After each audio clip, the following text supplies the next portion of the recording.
ഇത് ഭയപ്പെടുത്തുന്നതാണ്. പക്ഷേ 500 വർഷം മുമ്പ് നിങ്ങൾക്ക് തലവേദന വന്നാൽ ഒരു ഡോക്ടർ നിങ്ങളുടെ തലയിൽ തുളയ്ക്കുമായിരുന്നു. ആദ്യം അവർ ആ ഭാഗം വടിച്ച് വൃത്തിയാക്കുകയും തുടർന്ന് നിങ്ങളുടെ തലയോട്ടി തുളയ്ക്കാൻ ഒരു ഉപകരണം ഉപയോഗിക്കുകയും ചെയ്യും.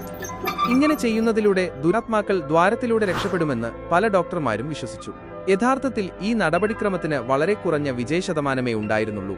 മാത്രമല്ല, ഇത് കൂടുതൽ വേദനയ്ക്ക് കാരണമായിരിക്കാം. അതുപോലെ നിങ്ങൾ പുരാതന ഈജിപ്തിൽ മരിച്ചാൽ പുരോഹിതന്മാർ നിങ്ങളുടെ ആന്തരിക അവയവങ്ങൾ നീക്കം ചെയ്യുമായിരുന്നു. എന്നിരുന്നാലും പരലോകത്തിന് അത് അത്യാവശ്യമാണെന്ന് വിശ്വസിച്ചിരുന്നതിനാൽ അവർ എപ്പോഴും ഹൃദയം തിരിച്ചുവെക്കും. അവർ മറ്റ് അവയവങ്ങൾ പാത്രങ്ങളിൽ സൂക്ഷിച്ചു.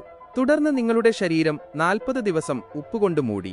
ഇത് ശരീരത്തിലെ എല്ലാ ഈർപ്പവും വലിച്ചെടുക്കുകയും വിഘടനം തടയുകയും ചെയ്തു. അതിനുശേഷം നിങ്ങളുടെ ശരീരം ലിനൻ പാളികളിൽ പൊതിഞ്ഞ് റെസിൻ ഉപയോഗിച്ച് അടച്ചു. ഇത് നിങ്ങളെ മമ്മിയാക്കി മാറ്റും. ആരും നിങ്ങളോട് ഇത് പറഞ്ഞിട്ടില്ല. പക്ഷേ ഒരു മൃഗം ചത്ത് പെട്ടെന്ന് മണ്ണിനടിയിൽ കുഴിച്ചിട്ടാൽ അത് ക്രമേണ വളരെ ആഴത്തിൽ പോയി വായുവിലെ ഓക്സിജൻ എത്താത്ത അവസ്ഥയിലെത്തും. ഇത് മൃഗത്തിന്റെ വിഘടനത്തെ ഗണ്യമായി മന്ദഗതിയിലാക്കുന്നു.